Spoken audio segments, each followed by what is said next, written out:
आज की इस वीडियो में मैं आपको बताऊंगा कि किस तरह से आप पहली बार हवाई यात्रा कर सकते हैं, किस तरह से आप पहली बार एयरपोर्ट पे ट्रैवल कर सकते हैं। स्टेप बाय स्टेप सारी जानकारी मैं साझा करूंगा कि किस तरह से आप एयरपोर्ट पे या फिर आपकी जो फ्लाइट है उसमें पहली बार आसानी से ट्रैवल कर सकते हैं। सारी फ्लाइट से रिलेटेड जितनी भी टिप्स है वो मैं इस वीडियो में साझा करने वाला हूँ, तो प्लीज़ इस वीडियो में अंत तक जरूर बने रहिए। तो इसके लिए सबसे पहले मैं आपको बता दूँ, यदि आपने फ़्लाइट बुक की है दिल्ली से बॉम्बे, तो आपकी जो फ़्लाइट है दिल्ली से, तो आपको दिल्ली के एयरपोर्ट पे आना होगा। तो सबसे पहले दिल्ली के एयरपोर्ट पे आपको जो टिकट में मेंशन किया हुआ है उस फ्लाइट के हिसाब से उसका जो भी टर्मिनल है उस एयरपोर्ट पे आपको आ जाना है। फिर आपकी देखना है फ़्लाइट आपकी इंटरनेशनल है या डोमेस्टिक है।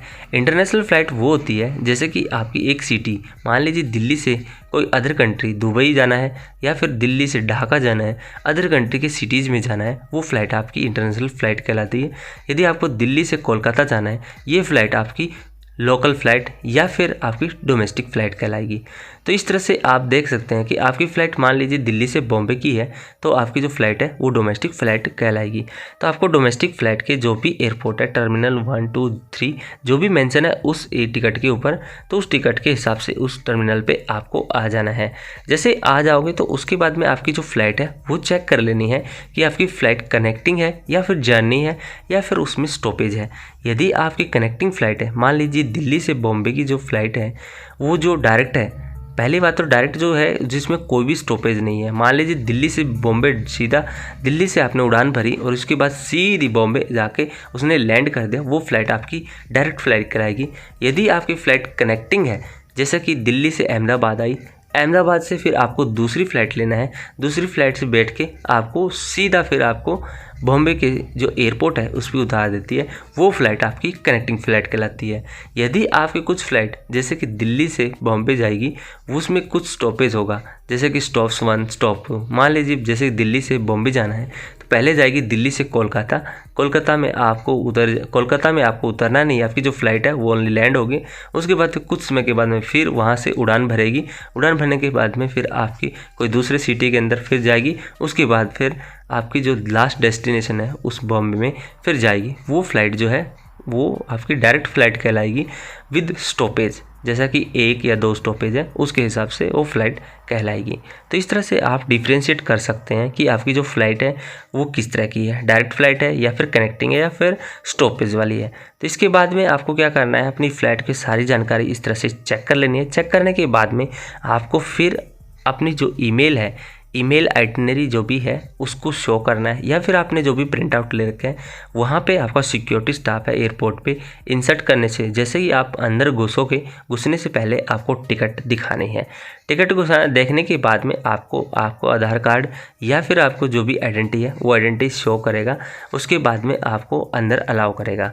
अंदर अलाउ करने के बाद में वहाँ पे बहुत सारे काउंटर्स होते हैं, जो भी एयरलाइंस है, जैसे कि आपकी फ़्लाइट इंडिगो है या फिर एयर इंडिया है, जो भी फ़्लाइट है उस एयरलाइंस की आपकी जो है एयरलाइंस है उसके काउंटर पे आपको चले जाना है। तो उसके बाद में वहाँ पे सबसे पहले बैगेज चेकिंग होगा। आपके बैगेज में आपको क्या क्या लेके आए हो, क्या क्या नहीं लेके आए हो, क्या क्या लेके जा सकते हैं, क्या क्या नहीं ले जा सकते हैं, वो सारी चीज़ उसमें होगी। यदि नहीं ले जाने वाली चीज़ होगी तो वो वहीं पे निकाल दी जाएगी। इसके बाद में जो बैगेज है वो बैगेज चेक इन हो जाएगा। चेक इन होने के बाद में आपको फिर आपके काउंटर जो भी है एयरलाइंस है, जैसे कि इंडिगो फ़्लाइट है तो इंडिगो की एयरलाइंस की जो भी काउंटर है वहाँ का स्टाफ है, वहाँ के आपको जाना है। यहाँ पे आप अपना बोर्डिंग पास जनरेट कर सकते हैं।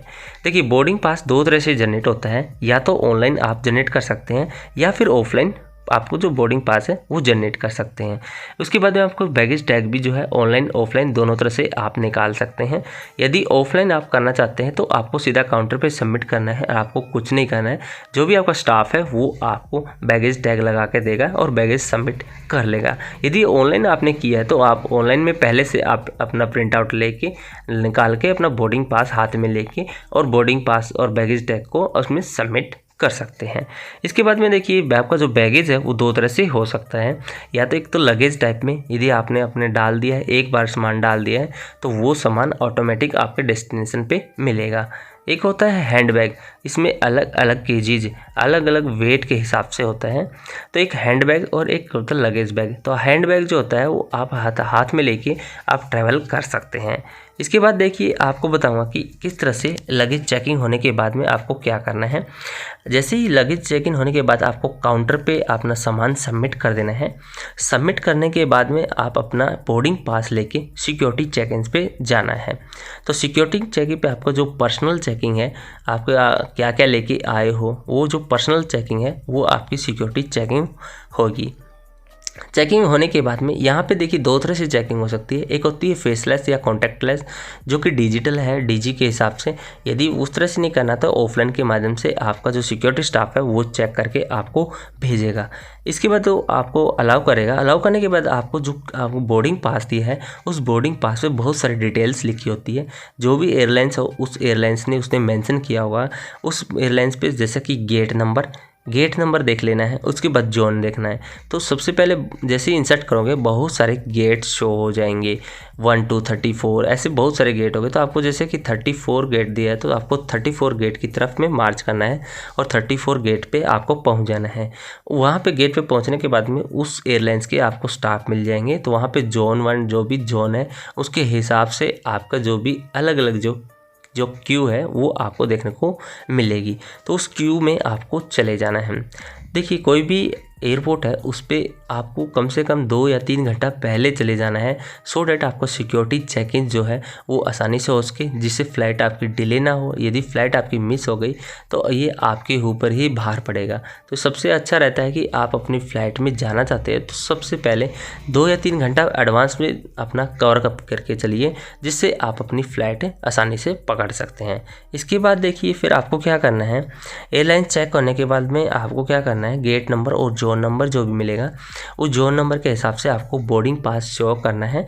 और शो करने के बाद में जो भी एयरलाइन स्टाफ है, जो भी केबिन क्रू का आदमी है, वो आपको फाइनल बोर्डिंग के लिए अलाउ कर देगा। फाइनल बोर्डिंग अलाउ करने के बाद में फिर आपको सीधा आपको फ़्लाइट के अंदर दर्शन करने को मिल जाएगा। दर्शन करने के बाद में आपको सीधा सीट नंबर शो होगा। वो जो भी आपको सीट नंबर मेंशन की हुई है आपकी बोर्डिंग पास पे, उस बोर्डिंग पास के हिसाब से सीट नंबर पे आपको बैठ जाना है। यदि आपको नहीं पता चल पा रहा है तो वहाँ पे भी स्टाफ रहता है, वो स्टाफ आपकी हेल्प करेगा कि कौन सी सीट है कहाँ पे है। इसके बाद फिर आपको सीट बेल्ट लगा लेनी है और कुछ अनाउंसमेंट्स होंगे। उस अनाउंसमेंट्स के हिसाब से आपको एयर क्रू जो भी है वो आपको बताएगा कि किस तरह से आपको इसमें बेल्ट लगाने हैं, किस तरह से आपको यूज करना है आपको एयरलाइंस को। तो वो सारी जानकारी इसमें बताएगा। तो उस वीडियो में इस तरह से आप सारी सुनते रहना है। जैसे ही सारी इसमें डिटेल्स पूरी हो जाएगी, जैसे भी इनकी अनाउंसमेंट्स पूरी हो जाएगी, इसके बाद में आपकी जो फ्लाइंग है वो स्टार्ट हो जाएगी। फिर फ्लाइंग के लिए रेडी हो जाएगी आपकी फ़्लाइट रेडी होने के बाद में आप वहाँ से मोबाइल फ़ोन सारे स्विच ऑफ करने के लिए बोलेगा। तो ये सारी चीज़ आपको स्विच ऑफ करके रखना है। और उसके बाद में आपका जो भी पर्सनल आइटम है वो आप अपने पास में रख सकते हैं, या फिर ऊपर जो केबिन लगे हैं उसमें भी आप रख सकते हैं।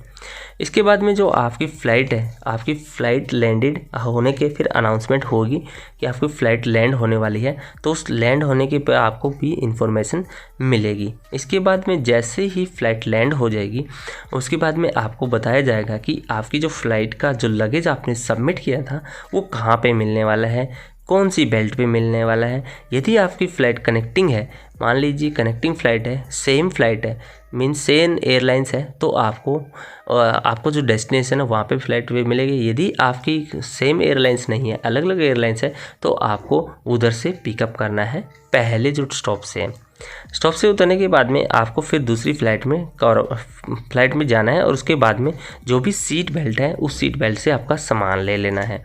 सामान लेके दूसरी फ़्लाइट जो है उसमें आपको एंटर कर देना है। तो इसके बाद में इस तरह से देखिए आपको बेल्ट नंबर मेंशन करेंगे। बेल्ट नंबर का अनाउंसमेंट होगा कि ये नंबर बेल्ट है, इस नंबर बेल्ट पे आपका जो सामान है वो सामान मिलेगा। तो वो सामान आपको ले लेना है। सामान लेने के बाद में आपको फिर क्या करना है, एयरलाइंस से जो भी सामान है वो मिल जाएगा। जो हैंड बैग है वो आप आसानी से लेके आप डेस्टिनेशन की तरफ जा सकते हैं। तो इस तरह से देखिए उसके बाद में आपको क्या करना है, वहाँ पे सामान लेने के बाद में एग्जिट का ऑप्शन होता है, जहाँ से आप एग्जिट बाहर जा सकते हैं। मान लीजिए आपका डेस्टिनेशन आ चुका है, तो डेस्टिनेशन आने के बाद में आपको फ़्लाइट में एग्जिट का जो भी मार्किंग है उस एग्जिट मार्किंग की तरफ में आपको ट्रैवल करना है। ट्रैवल करने के बाद आप जो एयरपोर्ट इंडिकेशन जो भी है वो फॉलोअप करना है, जिस तरह से उससे आप निकास कर सकते हैं। इस तरह से आप देखिए फ़्लाइट में आप ट्रैवल कर सकते हैं और फ्लाइट में जितना जल्दी है उस हिसाब से आप डायरेक्शन को फॉलोअप करना है और इस तरह से आप फ्लाइट में आप ट्रैवल कर सकते हैं और जो भी लगेज है आप आसानी से प्राप्त कर सकते हैं और आसानी से सबमिट कर सकते हैं। यदि आपको इस वीडियो में कोई भी जानकारी या फिर कोई भी आपको जानकारी और भी चाहिए तो आप इस वीडियो के कमेंट में कमेंट कीजिए कि मुझे इस तरह के टॉपिक की और वीडियो चाहिए, या फिर इसमें कोई जानकारी में कोई कमी है तो वो भी आप इसमें बता सकते हैं।